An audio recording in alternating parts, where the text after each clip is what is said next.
किसी ने बड़े कमाल की बात कही है कि जीवन मिलना भाग्य की बात है, मृत्यु होना समय की बात है और मृत्यु के बाद भी लोगों के दिनों में जीवित रहना कर्मों की बात है।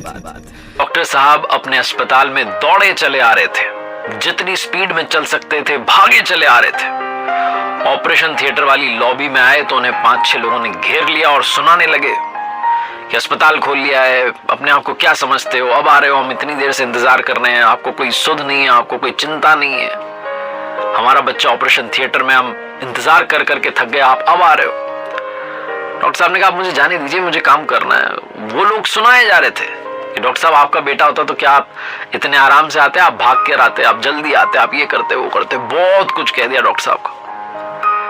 डॉक्टर साहब ने कोई रिएक्ट नहीं किया, वो दौड़े चले गए ऑपरेशन थिएटर में। 1-1.5 घंटे तक ऑपरेशन चला। उसके बाद जब बाहर निकले तो वापस इन 5-6 लोगों ने घेर लिया कि क्या हुआ क्या। उन्होंने कहा बच्चा ठीक है, अब जल्द रिकवर करेगा, ऐसा बोल के वो जा रहे थे।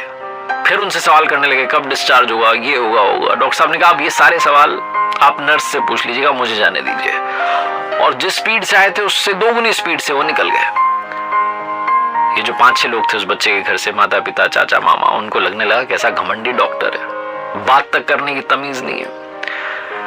कुछ देर बाद वहां नर्स आई तो नर्स बताने लगी बच्चे की हाल। उन्होंने कहा बच्चे का मत बताओ, पहले ये बताओ कि जो डॉक्टर है ये इतने इगोइस्टिक क्यों, इतने घमंडी क्यों, इतना अहंकार किस चीज का इनके अंदर, हमें तो ये बताओ। सीधे मुंह बात नहीं करते, आए थे तब हमने पूछा तो जवाब नहीं दे रहे थे, जा रहे हैं तब जवाब नहीं दे रहे हैं। बहुत सारे डॉक्टर्स हैं और ये तो हम मुसीबत में थे इसलिए आपके यहां पर आना पड़ा। नर्स रुआसी हो गई, इमोशनल हो गई, कहने लगी कि आप ऐसा मत कहिए, डॉक्टर साहब बहुत अच्छे हैं, बहुत अच्छे दिल के हैं। आपको शायद पता नहीं, आज सुबह एक रोड एक्सीडेंट में इनके बेटे की डेथ हो गई, लेकिन हमारा फर्ज है इन्हें बताना कि कोई पेशेंट आया ऑपरेशन थिएटर में, तो हमने कॉल किया, अपनी ड्यूटी निभाई। हमें लगा था शायद डॉक्टर साहब मना कर देंगे, उन्होंने बिना देरी के, उन्होंने कहा मैं आ रहा हूं, बिना देरी के वो दौड़े चले आए, ऑपरेशन थिएटर में गए, आपके बच्चे को का ऑपरेशन कर दिया, वो ठीक हो जाएगा, चिंता मत कीजिए। वापस डॉक्टर साहब दौड़ के गए क्योंकि संध्या होने को आई है, शाम होने को आई है और डॉक्टर साहब को अपने बेटे का अंतिम संस्कार करना है। छोटी सी कहानी जिसका सार ये है कि बिना किसी की सिचुएशन समझे हम रिएक्ट कर देते हैं, हम परिस्थिति समझते नहीं है, बस अपनी बात थोप देते हैं और बाद में जब हमें सिचुएशन समझ में आती है तो अंदर ही अंदर गिल्ट महसूस करने लगते हैं। इसलिए जीवन में कभी भी किसी की भी सिचुएशन जाने बगैर कोई भी टीका टिप्पणी कमेंट मत कीजिएगा।